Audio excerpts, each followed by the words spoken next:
Hello everyone, welcome to my class. Today we are going to see transportation in plants. So when we talk about transportation, it is basically the process of movement of water. It is basically what process of movement of water, minerals, food and necessary nutrients to all parts of the plants for its survival. Right? How water minerals are transported inside within the plants so that each part of the plants can get the water and minerals and food is known as transportation in plants, right? So plant transportation, plant transport various substances like gases, minerals, water, hormone, organic solutes to short distance or long distance. So the transportation in plants can be of two types, that is based on distance. It can be short distance or can be your longer distance, right? Longer distance, this longer distance transport actually takes place through a vascular system, right? Vascular system means what? We call it xylem and phloem. Xylem and phloem are known as vascular system, right? When a plants, I already told you in the last class what are xylem and phloem, right? A little bit. So xylem and phloem is basically what? It is a vascular system that helps in transportation of water, right? What xylem do? It transport water from roots to leaves, and phloem it transport food from leaves to other parts of the plant, right? Now the direction of translocation may be uni or multi. We will understand this, right? First let me tell you, see, this is one diagram here. If you see, this is a plant, right? So here what is happening, we pour water in the soil. On the soil we pour water, right? So these roots will absorb water from the soil. Now these roots, what they will do, this water will be carried by this xylem, right? Where? To other parts of the plant. So if you see the distance between roots and other plants, say this is a flower, from roots to this is what? Long distance, right? So this is what? Long distance. So this long distance movement is mainly done by two tissues, that is known as xylem and phloem, right? And this movement of water and food is known as translocation. Is known as what? It's known as translocation. Clear? So what is xylem and phloem? It helps in movement of water and food from origin to the different parts of the plant, right? So this is a diagram showing the long distance. So here from root, see, water needs to move to other part from to this top. So this is what we call long distance movement, right? So plant transport various substances, right? Various substances like gases, right? Minerals, minerals, hormone, yes, then water, food, organic substances, etc. Right? They transfer or they transport various substances like this to short or long, to short distance or long distance or long distance, right? So this long distance transport, if I talk about this long distance transport, this takes place through your xylem and phloem. How? What xylem do basically? Xylem transport water from roots to shoots. And what phloem do?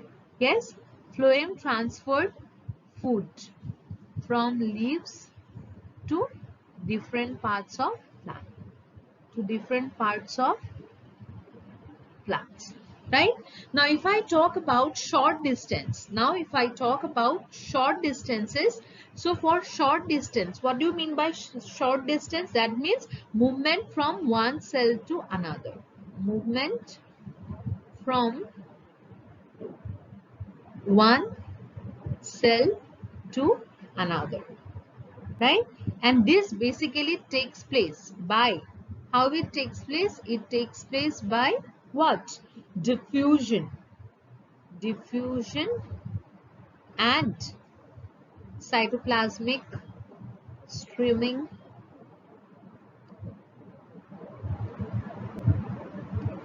Now you tell me what is movement. Now suppose let me tell you from one cell to cell. Now if you see, say let me move to the next slide. If you say this is a plant, right?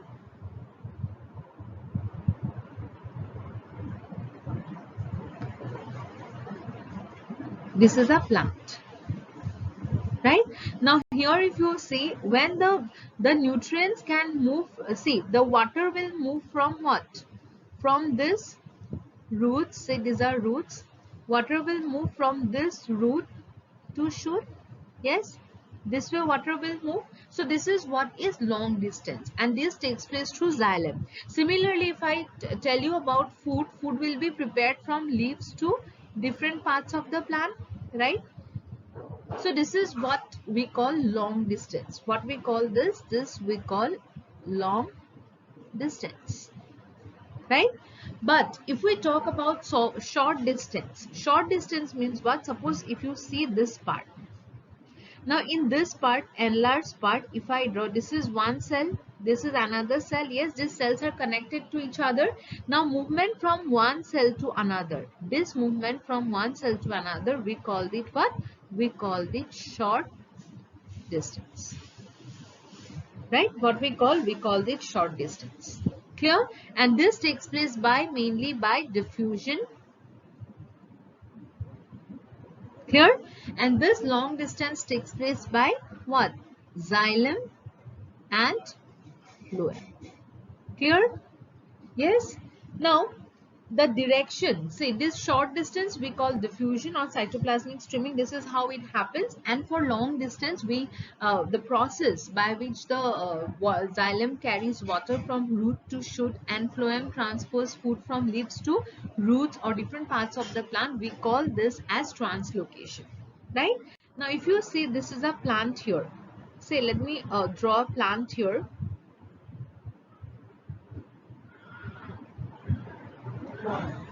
This is a plant here, right? Yes.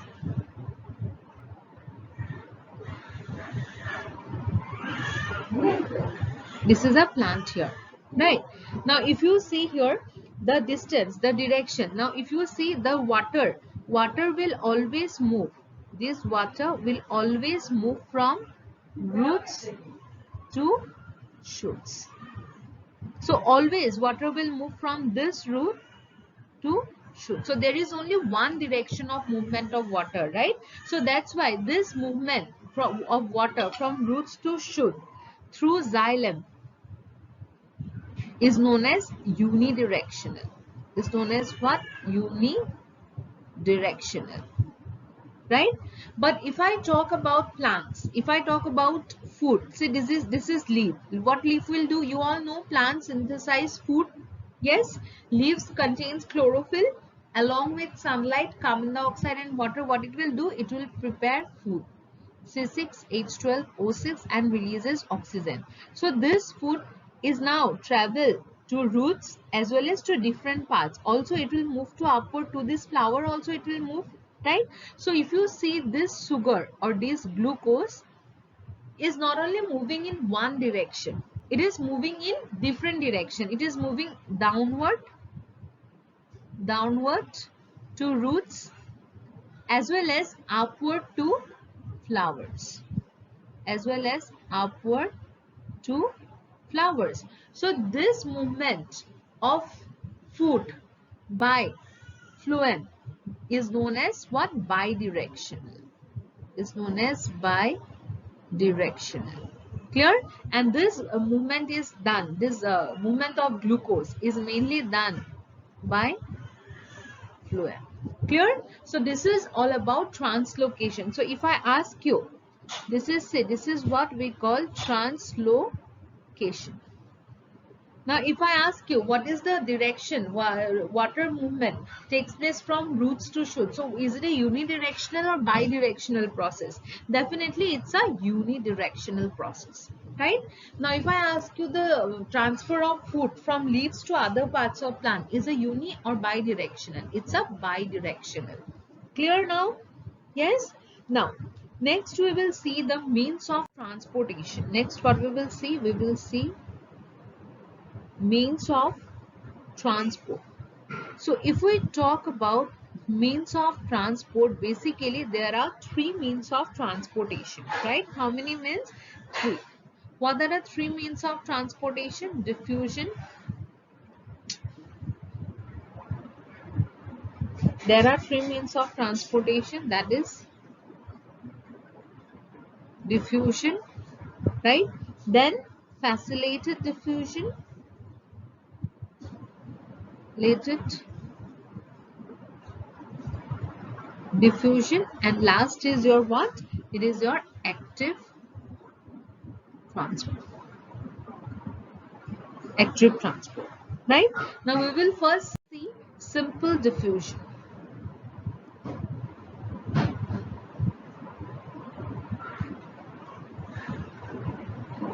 As you all know, diffusion is what? Diffusion of movement. Diffusion is basically what? Movement of solutes. Movement of solutes from higher concentration to lower concentration. To what? Lower concentration. So let me give you an example here. Suppose if this is a box, right? This is a box here. So if you keep what? If you keep here a lot of molecules, say suppose you have sprayed a perfume here. Perfume you have sprayed, right? So these perfume molecules are more, or in this part, say suppose let me draw it properly. Suppose say this is a area, right? This is a room. This is what? This is a room, and you have sprayed a perfume here. What you have done? You have sprayed a perfume here, right? So at the point of spraying a perfume, there will be higher concentration of perfume in this area, right? So what will happen? The molecules will start moving from this higher concentration to lower concentration, right? So how it will move? If you see, particles will move from this higher concentration to lower concentration, right? From here to here. So at a point, what will happen? The molecules, say this is a room here, it will happen unless and until what? All the molecules become equal, right? So that what? At equilibrium the movement will be stopped.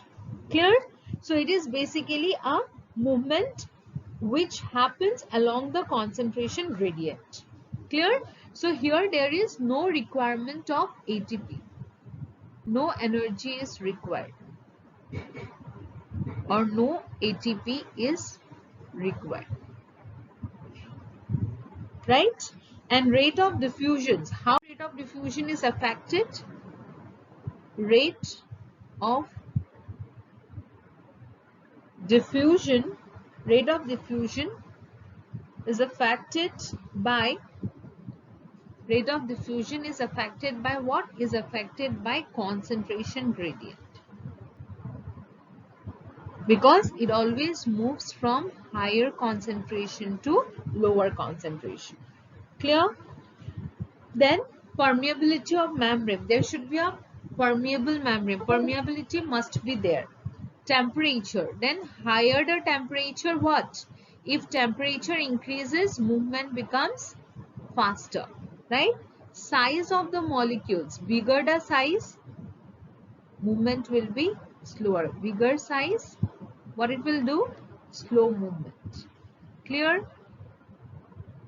Yes, this is all about your simple diffusion. Clear? Next, yes, next is facilitated diffusion.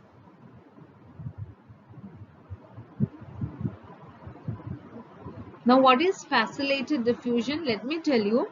Say there are molecules are basically of two types: hydrophilic and hydrophobic. Hydrophilic is what? It is water loving, and hydrophobic is water hating, right? So if I draw a cell here, say let me draw a cell here. Say this is a cell, right? So in this cell, say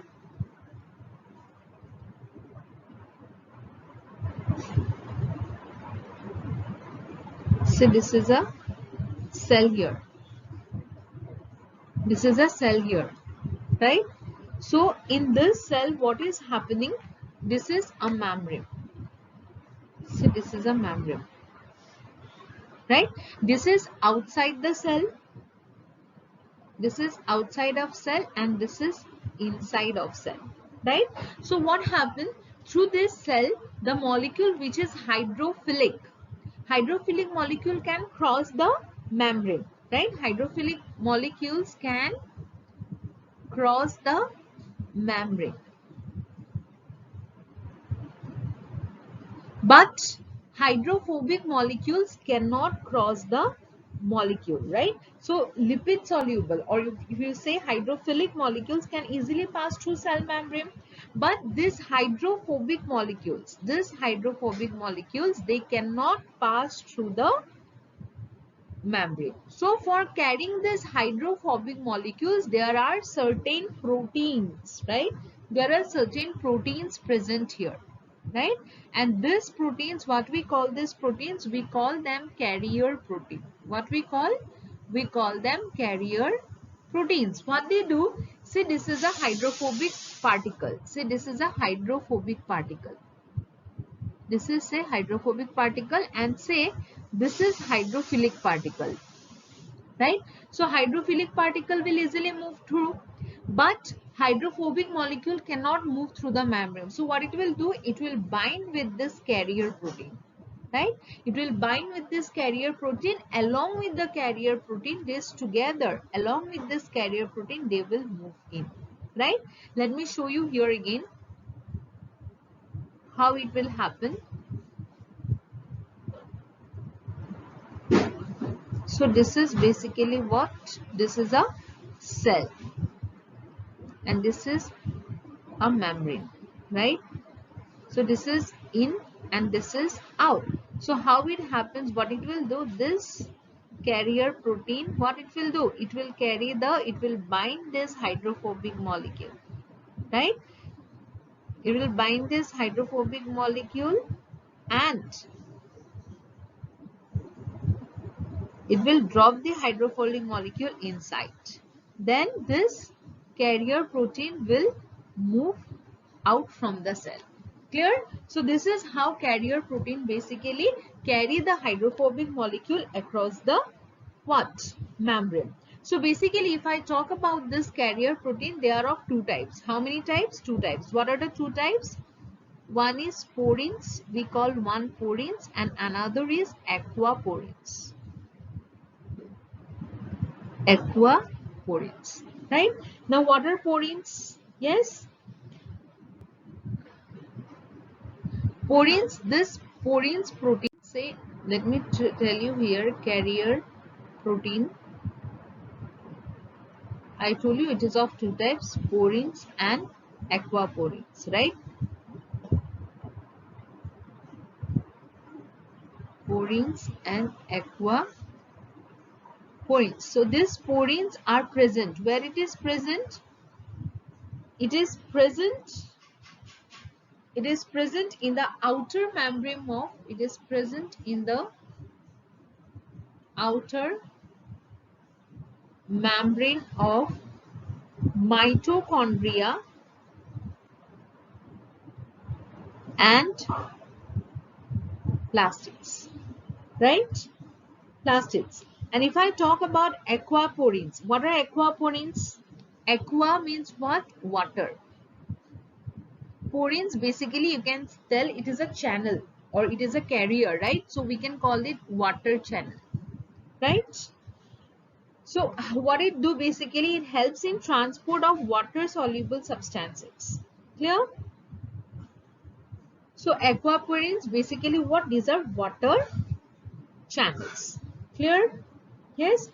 So now this is what is your facilitated diffusion. Coming to your active transport.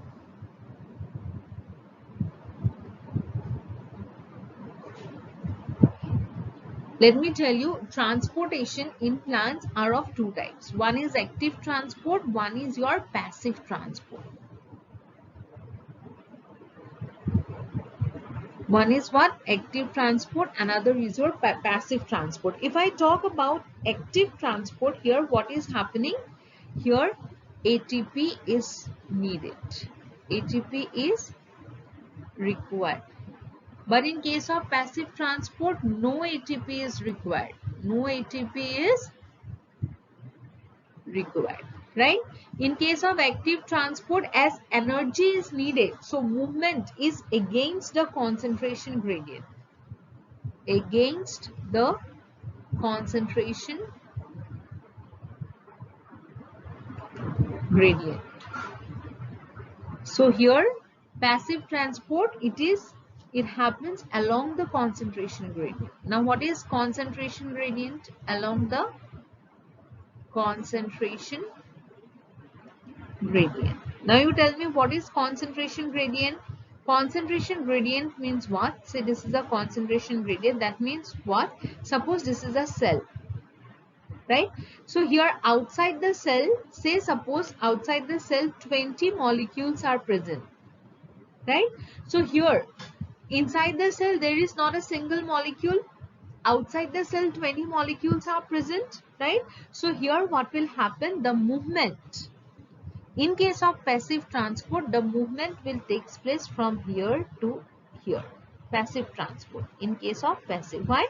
Because here concentration is high and here zero molecules. So here low concentration of molecules, right? So this movement will take place until both 10 molecules remain. So here outside the cell also 10 molecules are present. Inside the cells also 10 molecules are present. So here this is a state called equilibrium state. That means no molecule is more outside the cell or less inside the cell. It is equal. So at equilibrium, what will happen? The passive transport will stop here. Okay, why? Because it always moves along the concentration gradient. That is from higher concentration to lower concentration. Clear? But if I talk about active transport, see here, if I talk about active transport, say here 20 molecules present, here say 10 molecules present. Then also what happened? The molecule can move from in to out. Say concentration of molecule is higher inside or outside the cell. Concentration is higher outside the cell, but movement is happening from inside to outside. That it is not along the concentration. It is against the concentration. Clear? So that means along the concentration means what? It should be from higher concentration to lower concentration. So here higher concentration 20, it is present outside the cell. 10 molecules are present inside the cell. So which is higher? 20 is higher, right? But movement is taking place from cell to outside. Clear? So this movement we call it active transport. Here molecules is against the concentration. So they need energy. They need what? They need this ATP molecule for this movement. Clear? So this is what active and passive transport. Right now, I told you about diffusion and facilitated diffusion. Both diffusion and facilitated diffusion will come under passive transport. Diffusion and facilitated diffusion, both comes under your what? Passive transport. Clear? Yes? So that's all about today's class. Next class we will be discussing in details how water transportation takes place in plants or water absorption in plants, right? Thank you so much students for joining the session, and if you have any doubts, please feel free to ask. Thank you so much.